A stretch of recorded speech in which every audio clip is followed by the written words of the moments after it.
Sportifs professionnels et sportifs amateurs sont à l'honneur en cette année 2024, marquée par les Jeux Olympiques de Paris. Suivi par des millions de téléspectateurs, c'est aussi en amont un vecteur de motivation pour de nombreux sportifs pris dans l'engouement et la ferveur de l'événement. Quand on pense aux sportifs, il est aujourd'hui difficile de ne pas les associer à un objet connecté.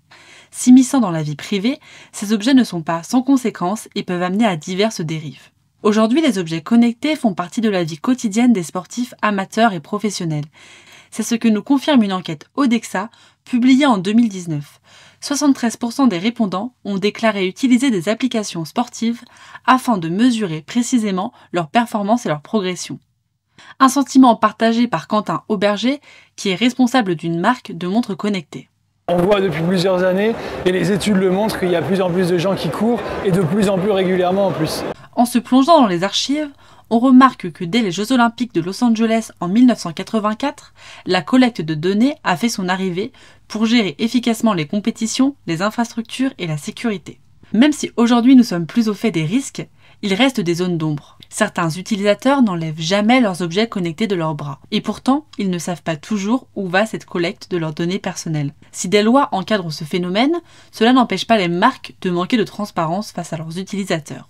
Sophie Géel, professeure à l'université, a décidé de se pencher sur le sujet de la protection des données personnelles. C'est un enjeu de droit fondamental, le droit à la protection de la vie privée et des données personnelles.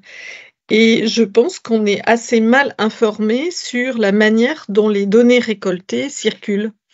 Et c'est tout le travail de la CNIL que de rendre cette captation la plus visible possible. Au-delà de la protection des données, la collecte de data s'avère être un atout précieux pour prédire les performances des athlètes. En juillet dernier, GraceNote, une entreprise spécialisée dans la gestion des données, a publié son premier tableau virtuel des classements des médailles pour les Jeux Olympiques de 2024. Aujourd'hui, les datas constituent une partie importante de l'entraînement. L'athlète n'est plus seulement suivi par son entraîneur, c'est toute une équipe qui l'accompagne. C'est notamment le travail de l'INSEP, l'Institut national du sport, de l'expertise et de la performance, qui accompagne les sportifs dans leur formation. Nous avons rencontré Audrey Differnand, docteur en sciences au sein de cet institut. Nous, dans le cadre de la recherche, c'est assez cadré. Généralement, c'est l'entraîneur ou le CTN, donc le cadre technique national, qui vient nous voir avec une question de terrain. Nous, l'objectif, c'est de faire de l'optimisation de performance. Je vais mentionner un projet en particulier, Perf-Analytics, où l'objectif, c'est de partir d'images vidéo et de faire de l'optimisation de performance en passant par des bases de données. Il va y avoir par exemple un combat de boxe, les caméras vont être placées au coin du ring ou un peu plus loin.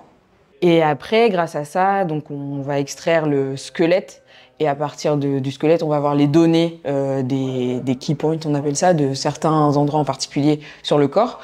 Et à partir de là, on va avoir des bases de données pour pouvoir dire, par exemple, le boxeur bleu a recouvert tant de pourcents du ring, tandis que le boxeur rouge en a recouvert un peu moins. Ça vient répondre à des questions de recherche qui, initialement, sont des questions de terrain. C'est vrai qu'on peut toujours aller plus loin, mais on essaie de faire en sorte de répondre aux besoins de l'entraîneur qui répondent aux besoins de l'athlète pour cadrer justement ces dérives potentielles qu'on veut éviter. Au-delà de la multiplication des objets connectés, il y a un développement important des plateformes sociales comme Strava. Cette plateforme permet en effet de partager son entraînement sportif. Les données qui étaient personnelles se retrouvent à la vue de tous. Un choix personnel du sportif de les partager, mais qui n'est pas sans conséquences. Le cycliste français professionnel Eddy Le Bitouze nous éclaire sur l'utilisation de cette plateforme. L'utilisation de Strava, et donc on a beaucoup presque tous les coureurs y sont dessus. Et c'est sûr que certains cachent leurs données sur Strava pour pas voir les entraînements qu'ils font et tout. C'est-à-dire les grands champions, ils peuvent analyser entre eux les performances de chacun pour trouver le point faible, pour savoir où est-ce qu'ils pourront l'attaquer ou créer une différence. À l'occasion du marathon de Paris du 7 avril, était organisé un salon du running en marge de l'événement. Professionnels et coureurs étaient présents pour se mettre au courant des nouvelles innovations technologiques. Nous y avons rencontré Hugo Brincard, un coach sportif ultra connecté. Alors j'ai la montre pour tout ce qui est running, renforcement musculaire. J'ai un Oura Ring pour tout ce qui est le sommeil. Oui, il peut y avoir une charge mentale. Tout dépend dans quelle optique tu l'utilises et comment tu t'entraînes. Moi, je suis très partisan d'avoir la data comme un soutien, comme un outil et pas comme quelque chose qui peut nous valoriser et mettre en avant des performances. Ça nous aide à atteindre des performances, mais c'est pas ce qui démontre nos performances. C'est toujours intéressant de le corréler avec nos sensations qui sont plutôt subjectives. Et là où on tire le mieux des deux côtés, c'est quand on arrive vraiment à corréler les deux, qu'on arrive à trouver des similitudes. Et c'est là où on devient très pertinent dans la planification des entraînements, de la charge d'entraînement et pour performer sur les épreuves. Dans le cadre des Jeux Olympiques de Paris 2024, il y a un véritable enjeu de l'utilisation de données pour continuer d'être performant, bien au-delà de cette date. Cependant, il faut veiller à ce que l'utilisation de ces datas ne soit pas appliquée à mauvais escient, afin de préserver le bien-être des athlètes, qu'ils soient professionnels ou amateurs.